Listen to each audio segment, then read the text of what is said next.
हमारे सतेंद्र जैन जी ने दिल्ली के अंदर मोहल्ला क्लिनिक बनाए, सरकारी अस्पताल ठीक करे। कैसे करे? ऐसा थोड़ी कि हमको सब कुछ आता था, पर यह जरूर है कि हम 24 घंटे जनता के बीच में घूमते रहते हैं और हम उन लोगों को ढूंढते हैं जिनको ये काम आता है। कोरोना बहुत बड़ी महामारी थी जिसकी वजह से सारे बिजनेस पे असर पड़ा, लेकिन उस कोरोना की महामारी में जो जिम्मेदार सरकारें थी, जो सेंसिटिव सरकारें थी, उन्होंने अपने लोगों के साथ मिलकर उनका साथ दिया। दिल्ली के अंदर जिस तरह से 24 घंटे हमने जनता का साथ दिया, व्यापारियों का साथ दिया, जो लोग बीमार हो गए उनका साथ दिया, उसकी तारीफ सारे मुल्क में हो रही है।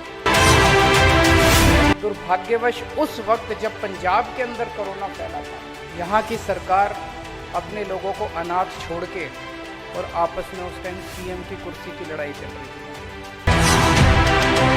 दिवाली के टाइम कई सारे व्यापारी हमारे पास आए, मैं और मनीष सिसोदिया जी थे।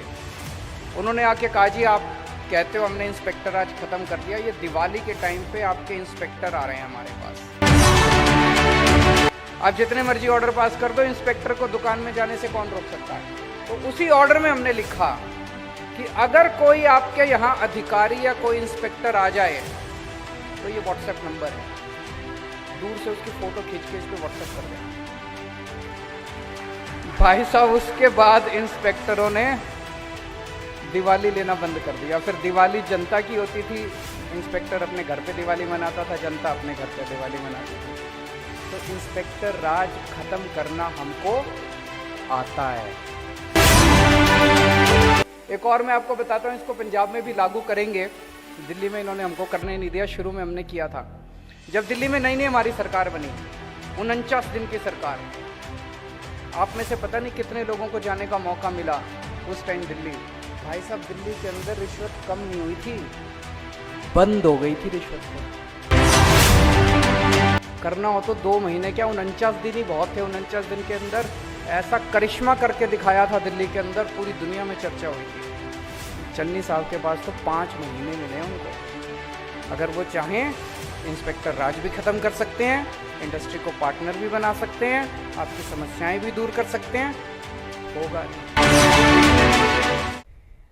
आज बठिंडा से, आसपास के इलाकों से और पंजाब के कई कोने कोने से आए हुए सभी व्यापारी भाइयों को मेरा नमस्कार, मेरा प्रणाम, सत श्री अकाल। मैं पिछले 1-1.5 महीने से कई जगह जा जाके व्यापारियों से बातचीत कर रहा हूं। सबसे पहले मैं लुधियाना गया, वहां पे भी इसी तरह से कई सारे व्यापारियों से बात हुई। वहां पे जो मुद्दे निकल के आए उन मुद्दों के ऊपर हमने बात की। फिर मैं जालंधर गया, जालंधर में भी व्यापारियों से काफ़ी विस्तार में चर्चा हुई। आज बठिंडा में आप लोगों से चर्चा हुई। अभी तक अपने देश में जो माहौल है, चुनाव आते हैं, जब चुनाव आते हैं तो पार्टियों को जनता की याद आती है। 5 साल तो जनता की याद आती नहीं है। फिर जब जनता की याद आती है तो अपने कमरे में बैठ के फिर कुछ मैनिफेस्टो बनाते हैं। अभी मैं आपको अमन अरोड़ा जी ने बताया कि एक पार्टी ने मैनिफेस्टो बनाया, 13 पॉइंट लिखे हैं। उन्हें पता ही नहीं जनता को चाहिए क्या। हम भी बना सकते थे, हम भी बैठ जाते कमरे के अंदर और बना लेते, अपने 4-5 एमएलए को बिठा लेते, हम बैठ जाते और बना लेते। जब तक हम आपके बीच में आके आपसे समस्याओं के बारे में नहीं, और केवल समस्या नहीं, अपने को पंजाब को एक अलग लेवल पे ले जाना है, विकास के अलग लेवल पे ले जाना है अपने को, वो कैसे ले जाना है ये तो आप ही लोग बताओगे ना। मनीष सिसोदिया जी ने दिल्ली के अंदर स्कूल ठीक करे, हमारे सतेंद्र जैन जी ने दिल्ली के अंदर मोहल्ला क्लिनिक बनाए, सरकारी अस्पताल ठीक करे। कैसे करे? ऐसा थोड़ी कि हमको सब कुछ आता था, पर यह जरूर है कि हम 24 घंटे जनता के बीच में घूमते रहते हैं और हम उन लोगों को ढूंढते हैं जिनको ये काम आता है, उनके साथ बैठ के बनाते हैं। तो मैं शुक्रिया अदा करता हूं सतीश अरोड़ा जी का, करनैल सिंह जी का, प्रदीप बंसल जी का, तरसीम गर्ग जी का, राजेंद्र मित्तल जी का, अजय बंसल जी का। मैं उम्मीद करता हूं इन लोगों ने जो जो बातें कही वही मोटे मोटे तौर पे बाकी लोगों की भी बातें होंगी। मैं सारी नोट कर रहा था। सतीश अरोड़ा जी ने होटल इंडस्ट्री के बारे में बताया। 1700 होटल बैंकरप्ट हो गए, 2700 होटल बंद हो गए। कोरोना बहुत बड़ी महामारी थी जिसकी वजह से सारे बिजनेस पे असर पड़ा, उसका तो कुछ कर नहीं सकते थे, पूरी दुनिया के अंदर महामारी थी। लेकिन उस कोरोना की महामारी में जो जिम्मेदार सरकारें थी, जो सेंसिटिव सरकारें थी, उन्होंने अपने लोगों के साथ मिलकर उनका साथ दिया। दिल्ली के अंदर जिस तरह से 24 घंटे हमने जनता का साथ दिया, व्यापारियों का साथ दिया, जो लोग बीमार हो गए उनका साथ दिया, उसकी तारीफ सारे मुल्क में हो रही है। दुर्भाग्यवश उस वक्त जब पंजाब के अंदर कोरोना फैला था, यहां की सरकार अपने लोगों को अनाथ छोड़ के, और आपस में उस टाइम सीएम की कुर्सी की लड़ाई चल रही थी यहां पे। उन्हें ना व्यापारियों की चिंता थी, ना अस्पतालों की चिंता थी, ना दवाई की चिंता थी। करनैल सिंह जी ने भ्रष्टाचार के बारे में कहा कि करप्शन बहुत ज़्यादा हो गया, करप्शन को ठीक करना है, इंस्पेक्टर राज ठीक करना है। उन्होंने 2000 करोड़ रुपए का लोन है उसके बारे में चर्चा की। प्रदीप बंसल जी ने छोटे व्यापारियों की बात की, बिल्कुल सही बात है। मैंने अक्सर देखा इस किस्म की मीटिंग में बड़ी बड़ी इंडस्ट्री और बड़ी बड़ी उसकी तो बात होती है व्यापार की, छोटे व्यापारियों की कोई नहीं बात करता। और छोटे व्यापारी हमारी अर्थव्यवस्था की रीढ़ की हड्डी हैं। छोटा व्यापारी रीढ़ की हड्डी है। मेरे को याद है 8वीं क्लास मैंने गांव से की थी, सिवानी गांव से। 1 साल के लिए मेरे पिताजी की नौकरी चली गई थी तो हम गांव चले गए थे। 1 साल तक मैं भी किराने की दुकान पे बैठा था। 8वीं क्लास पे स्कूल जाया करते थे, शाम को जब घर वापस आते थे तो थोड़ी देर के लिए किराने की दुकान पे मैं चाचा जी की दुकान थी। तो ये छोटा व्यापारी जो है, वो छोटा व्यापारी हमारे देश की अर्थव्यवस्था की रीढ़ की हड्डी है और सबसे ज्यादा मार उसी को पड़ती है। बड़ा व्यापारी तो फिर भी सारे डिपार्टमेंट को, महकमों को किसी तरह से, छोटा व्यापारी के पास तो बेचारे के पास पैसे नहीं होते, फिर भी सारे इंस्पेक्टर आके उसको तंग करते हैं। तरसीम गर्ग जी ने बड़ी इंपॉर्टेंट बात कही, इस पे मैं विस्तार पे बात करूंगा। उन्होंने कहा कि बठिंडा के अंदर कत्लेआम हो रहे हैं, मर्डर हो रहे हैं, फिरौती हो रही है, स्नैचिंग हो रही है, पूरी तरफ डर का माहौल है। इसके ऊपर मैं थोड़ा सा डिटेल में बात करूंगा। राजेंद्र मित्तल जी ने कॉटन के व्यापारियों की बात करी। 400 मिल होती थी पहले, अब केवल 40 रह गई हैं। और अजय बंसल जी ने भी वही कहा कि पहले एग्जिस्टिंग इंडस्ट्री को तो बचा लो, जो भी आता है। मैं ये बड़ी अच्छी बात आज निकल के आई है, किसी भी मुख्यमंत्री को देख लो देश भर में, वो बड़े बड़े सम्मेलन करते हैं, उसमें बड़े बड़े इंडस्ट्रियलिस्ट को बुलाते हैं, बड़े बड़े साहूकारों को बुलाते हैं और कहते हैं अब इतने करोड़ का इन्वेस्टमेंट होगा। अरे जो इन्वेस्टमेंट हो गया उसको तो बचा लो। नहीं, जो इंडस्ट्री लगी हुई है, दुकानें लगी हुई हैं, वो तो उजड़ रही हैं, वो तो पंजाब से उठ उठ के दूसरे राज्यों में जा रही हैं। जो इंडस्ट्री यहां लगी थी अब वो उठ उठ के दूसरे राज्यों में जा रही हैं, वो तो बच नहीं रही, वो तो बंद होती जा रही हैं, और हम नई इंडस्ट्री की बात कर रहे हैं। अजय बांसल जी ने बड़ी अच्छी बात कही। उन्होंने कहा जी दिवाली आ गई और अब सारे इंस्पेक्टर अपनी दिवाली लेने पहुंच जाते हैं। ये दिल्ली में भी होता था। मेरे को याद है 2 साल पहले दिवाली के टाइम कई सारे व्यापारी हमारे पास आए, मैं और मनीष सिसोदिया जी थे। उन्होंने आके कहा जी आप कहते हो हमने इंस्पेक्टर आज खत्म कर दिया, ये दिवाली के टाइम पे आपके इंस्पेक्टर आ रहे हैं हमारे पास। तो हमने लिखित आदेश पारित कर दिया कि कोई भी डिपार्टमेंट का कोई भी अधिकारी किसी भी दुकान पे दिवाली के टाइम पे नहीं जाएगा। लेकिन ऑर्डर कौन मानता? ऑर्डर तो कोई मानता नहीं है। आप जितने मर्जी ऑर्डर पास कर दो, इंस्पेक्टर को दुकान में जाने से कौन रोक सकता है? तो उसी ऑर्डर में हमने लिखा कि अगर कोई आपके यहां अधिकारी या कोई इंस्पेक्टर आ जाए तो ये व्हाट्सएप नंबर है, दूर से उसकी फोटो खींच के इस पे व्हाट्सएप कर देना। भाई साहब, उसके बाद इंस्पेक्टरों ने दिवाली लेना बंद कर दिया। फिर दिवाली जनता की होती थी, इंस्पेक्टर अपने घर पे दिवाली मनाता था, जनता अपने घर पे दिवाली मनाती थी। तो इंस्पेक्टर राज खत्म करना हमको आता है, और इंस्पेक्टर राज खत्म करने की हमारी नीयत है, क्योंकि हमारी नीयत साफ है। अगर नीयत खराब हो तो अखबार में बड़े बड़े ऐड तो निकलते हैं, लेकिन इंस्पेक्टर राज खत्म नहीं होता। बातें बड़ी बड़ी होता नहीं है। मेरे पास मैं कल शाम को भटिंडा पहुंच गया था। मेरे पास कल कुछ व्यापारी आए शाम को मिलने के लिए। उन्होंने भी यही बात कही, बोले जी पिछले कुछ दिनों में 4 मर्डर हो चुके हैं भटिंडा में। पूरी तरफ चारों तरफ फिरौतियों का माहौल है, व्यापारी डरा हुआ है, स्नैचिंग हो रही है।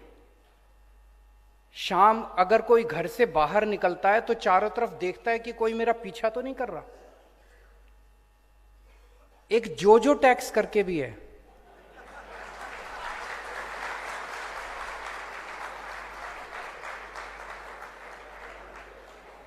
क्या?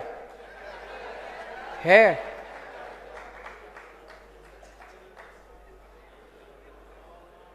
तो दोस्तों, ऐसे माहौल में व्यापारी अपना व्यापार कैसे करेगा? ऐसे माहौल में तो व्यापारी अपना व्यापार नहीं कर सकता। अब आप सोचो, अगर आप अपने एसी कमरे में बैठ के अगर मैनिफेस्टो बना देते तो इस जोजो टैक्स का कैसे पता चलता? जोजो टैक्स तो तभी पता चलता है जब आप लोगों के बीच में आते हैं हम लोग। तो आज 2 ऐलान करके जा रहा हूं मैं, और जैसा मैं अक्सर कहता हूं कि मैं जो कहता हूं मैं बड़े सोच समझ के कहता हूं, पूरी कैलकुलेशन करके कहता हूं। 2 बड़े ऐलान करके जा रहा हूं। पहला, हमारी सरकार बनेगी, फरवरी में चुनाव है, मार्च में नतीजे आ जाएंगे। 1 अप्रैल के बाद हर व्यापारी की सुरक्षा हमारी जिम्मेदारी होगी।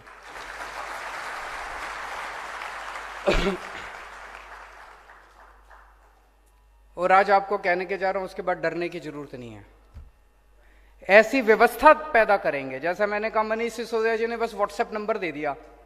उस व्हाट्सएप नंबर को देने की जरूरत थी, उसके बाद किसी की हिम्मत नहीं हुई, किसी इंस्पेक्टर की हिम्मत नहीं हुई। एक और मैं आपको बताता हूं, इसको पंजाब में भी लागू करेंगे। दिल्ली में इन्होंने हमको करने नहीं दिया, शुरू में हमने किया था।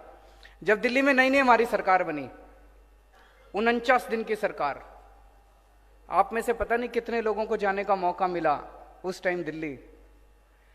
भाई साहब, दिल्ली के अंदर रिश्वत कम नहीं हुई थी, बंद हो गई थी रिश्वतखोरी।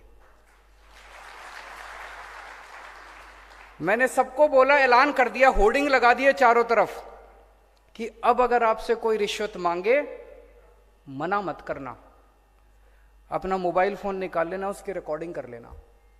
और ये मेरा व्हाट्सएप नंबर है, पर्सनल व्हाट्सएप नंबर दे दिया, अपनी रिकॉर्डिंग करके और मेरे को भेज देना। अब तमाशा देखो, किसी दफ्तर में कोई जाता था, अफसर कुछ उसको कहता था, वो कहता था फोन निकालूं, फोन निकालूं। मेरे को कुछ करने की जरूरत नहीं पड़ी, अपने आप पूरे 49 दिन की सरकार थी, 49 दिन में जितनी शिकायतें आई, 32 अफसरों को मैंने जेल भेज दिया। हड़कंप मच गया पूरे दिल्ली के अंदर, हड़कंप मच गया। अफसरों ने पैसे लेने बंद कर दिए, ट्रैफिक पुलिस के अंदर पैसे लेने बंद कर दिया, सब कोई ताकत देखो आम आदमी के अंदर कितनी बड़ी ताकत आ गई थी। लोग कहते थे फोन निकालूं, लेकिन जब हमारी 49 दिन की सरकार गई तो वो फिर सारे अधिकारी पहुंचे, बोले अब 4 गुना लेंगे तुमसे, बुलाओ अपने केजरीवाल को। लेकिन फिर आके दोबारा ठीक किया, फिर केंद्र सरकार ने हमारी एंटी करप्शन ब्रांच छीन ली। हम जो कर रहे थे वो कर नहीं पाए, लेकिन अब पंजाब फुल स्टेट है, पंजाब के अंदर ये सब लागू करेंगे, हमको करना आता है। तो सबसे पहली चीज, हर व्यापारी को सुरक्षा हमारी जिम्मेदारी है। हर व्यापारी को सुरक्षा देंगे, डरने की जरूरत नहीं है। डर डर के व्यापार नहीं करना, खूब तरक्की करो। आजकल एक व्यापारी सोचता है यार ज्यादा व्यापार बढ़ गया तो फिर ये आ जाएंगे तंग करने के लिए, है कि नहीं है? वो सोचता है इतना जितना है इतना ही बना रहे, बच्चों की रोटी रोजी रोटी चलती रहे, ज्यादा बढ़ाने। अब ऐसा नहीं होगा। 1 अप्रैल के बाद आप तरक्की की अभी प्लानिंग कर लो सारी, कि 1 अप्रैल के बाद क्या करना है। सारे जने बैठ के प्लानिंग कर लो, बड़े बड़े प्लान बनाओ। हमें तरक्की चाहिए। अब किसी व्यापारी को तंग नहीं किया जाएगा। जितना ये लूट खसौट है ये बंद करेंगे, अपराधियों से सुरक्षा देंगे, आपसी भाईचारा करेंगे। किसी किस्म का बैर, किसी किस्म का नफरत ये नहीं होना चाहिए। आपसी भाईचारा होना चाहिए, अमन होना चाहिए, शांति होना चाहिए, कानून व्यवस्था अच्छी करेंगे। ये सब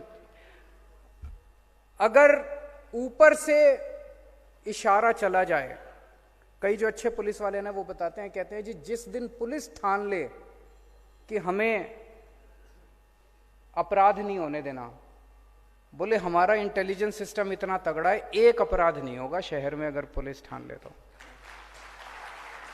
और पुलिस की भी गलती नहीं है। पुलिस को कौन कहता है? जो टैक्स वाले कहते हैं। इशारा वहां से आता है।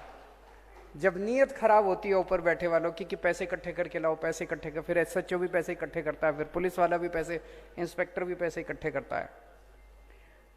तो पहली चीज, हर व्यापारी को सुरक्षा देंगे। दूसरी चीज, जैसे दिल्ली में किया, पंजाब के अंदर भी हम आपको एक ईमानदार सरकार देंगे। ये बहुत बड़ी बात कह रहा हूं मैं।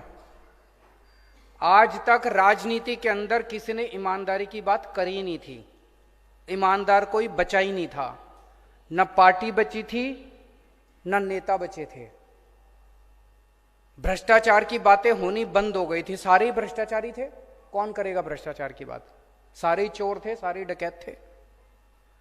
पहली बार एक पार्टी आई है जो कह रही है कि दिल्ली के अंदर ईमानदार सरकार बनाई है, पंजाब के अंदर भी आपको एक ईमानदार सरकार देंगे। ये जितने भ्रष्टाचारियों के जाल हैं, भ्रष्टाचारी नेता, भ्रष्टाचारी अफसर, इनसे आपको मुक्ति दिलाएंगे। ये जो हफ्ते का सिस्टम है इससे मुक्ति दिलाएंगे। ये जो महीने का सिस्टम है इससे मुक्ति दिलाएंगे।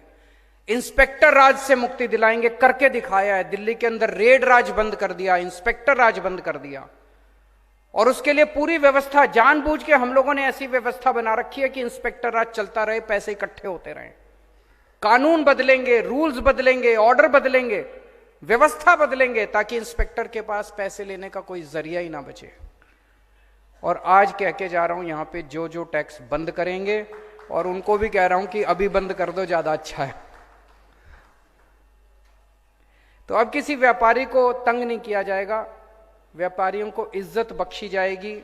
जिस तरह से व्यापारियों को कहते हैं बिचौलिया है, बिचौलिया है, बिचौलिया है, ये बिचौलिया शब्द बंद किया जाएगा। व्यापारी जो है वो 24 घंटे मेहनत करके कमाई करता है। लुधियाना में और जालंधर में जब व्यापारियों से बात करी तो 2 बड़ी चीजें निकल के आई जो मैं कहना चाहता हूं। एक तो ये कि बिजली का पावर कट बहुत लग रहा है, तो पावर कट बंद करेंगे। दिल्ली में भी पहले बहुत पावर कट लगता था। जैसे पंजाब में अभी स्थिति है वैसे दिल्ली में भी स्थिति थी। पंजाब में पावर की कमी नहीं है, पंजाब पावर प्रोड्यूसिंग स्टेट है, लेकिन बिजली फिर भी नहीं आ रही। दिल्ली में भी पावर की कमी नहीं थी, बिजली खूब थी, फिर भी बिजली नहीं आती थी। जब हमारी सरकार बनी पहली बार 7-7, 8-8 घंटे के 2014 में पावर कट लगा करते थे।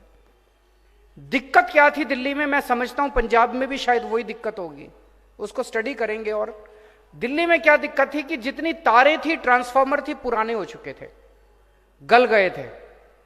जब मर्जी कोई ट्रांसफार्मर फूक गया, जब मर्जी कोई ट्रांसफार्मर खराब हो गया, जब मर्जी कोई तार खराब हो गई। मैंने और सतिंदर जैन जो हमारे पावर मिनिस्टर हैं, हम दोनों ने मिलकर खड़े होकर 2.5 साल के अंदर, 2.5-3 साल के अंदर हमने सारे बदलवाए। आज दिल्ली के अंदर 24 घंटे बिजली आती है। तो दिल्ली के अंदर जैसे 24 घंटे बिजली करी, ऐसे ही पंजाब के अंदर बिजली देंगे आपको, 24 घंटे बिजली देंगे। और एक मुझे बताया गया कि वैट के रिफंड बहुत ज्यादा, पुराना जो वैट था तब के रिफंड पेंडिंग पड़े हैं। तो आप लोगों का पैसा सरकार के अंदर पड़ा हुआ है। ये सारे वैट के रिफंड 3 से 4 महीने के अंदर सरकार बनने के सारे वैट के रिफंड हम आपको दिलवाएंगे। सारी पार्टियों को व्यापारियों की याद आती है चुनाव के पहले। चुनाव के पहले क्यों याद आती है? सारी पार्टियों को व्यापारियों से पैसा चाहिए। मेरे को आपसे पैसा नहीं चाहिए। मैं आपको पंजाब की तरक्की में पार्टनर बनाने आया हूं, भागीदार बनाने आया हूं। हम मिलके तरक्की करेंगे, पंजाब की मिलके तरक्की करेंगे, डर का माहौल खत्म करेंगे, अच्छा माहौल पैदा करेंगे। यह बात मैंने जालंधर में और लुधियाना में भी कही थी। 2 दिन बाद मैंने अखबार में पढ़ा कि चन्नी साहब ने बयान दिया है कि मैं आपको पार्टनर बनाना चाहता हूं। मैंने कहा कि हम इंस्पेक्टर राज खत्म करेंगे, तो चन्नी साहब ने अखबार में इश्तिहार लगाया कि मैं इंस्पेक्टर राज खत्म करूंगा। तो कर दो, अभी तो 2 महीने हैं, क्यों नहीं करते? कहते क्यों हो? चन्नी साहब कह रहे हैं मैं इंस्पेक्टर राज खत्म करूंगा, करो ना, करते क्यों नहीं? नीयत नहीं है, नीयत खराब है। करना हो तो 2 महीने क्या, 49 दिन ही बहुत थे। 49 दिन के अंदर ऐसा करिश्मा करके दिखाया था दिल्ली के अंदर, पूरी दुनिया में चर्चा हुई थी। चन्नी साहब के पास तो 5 महीने मिले हैं उनको। अगर वो चाहें इंस्पेक्टर राज भी खत्म कर सकते हैं, इंडस्ट्री को पार्टनर भी बना सकते हैं, आपकी समस्याएं भी दूर कर सकते हैं। होगा नहीं। इसीलिए मैं कहता हूं आम आदमी को नकल करना आसान है, अमल करना मुश्किल है। अमल नहीं होता। अपनी बात पे अमल करना सीखो। कल हमने किसानों के साथ इसी तरह का डायलॉग किया, बहुत अच्छा रहा। किसानों से भी उनकी समस्याएं सुनी। और मैं समझता हूं कि पंजाब की अर्थव्यवस्था के, पंजाब के विकास के 2 पहिए हैं। एक पहिया है किसान और मजदूर, और दूसरा पहिया है व्यापारी और उद्योग। ये दोनों पहिए जब तक नहीं चलेंगे तब तक पंजाब का विकास नहीं हो सकता। ये दोनों पहिए मजबूत होने चाहिए, ये दोनों पहिए मिलके चलने चाहिए। इन दोनों को साथ मिला के चलाएंगे। जैसे दिल्ली के अंदर आज पूरे देश में कहीं चले जाओ, कल एक किसान ने खड़े होकर बोला जी मैं दिल्ली गया था, आपका स्कूल देखा, बड़े अच्छे स्कूल बना दिया आपने, आपके अस्पताल मोहल्ला क्लिनिक देखे, बड़े अच्छे बना दिया। पूरे देश के अंदर चर्चा हो रही है जिस किस्म की शिक्षा के अंदर और स्वास्थ्य के क्षेत्र में दिल्ली के अंदर क्रांति हुई है, वैसी क्रांति पंजाब के अंदर किसानी और व्यापार के क्षेत्र में उसी किस्म की क्रांति करेंगे। पूरा देश उसका अनुसरण करेगा, पूरा देश पंजाब की तरफ देखेगा जिस तरह का विकास हम करेंगे। पिछले 70 साल में आप लोगों ने कांग्रेस पार्टी को पता नहीं कितने मौके दिए कि 10-12 बार तो बना ही दी होगी सरकार, और अकाली बीजेपी वालों को भी कितने मौके दिए, उनकी भी कई बार बना दी होगी सरकार। आपसे एक मौका मांगने आया हूं, बस एक मौका आम आदमी पार्टी को देके देखो। दिल्ली के व्यापारी पहले कहा जाता था सारे बीजेपी के होते थे, 5 साल के अंदर सारे आम आदमी पार्टी के हो गए।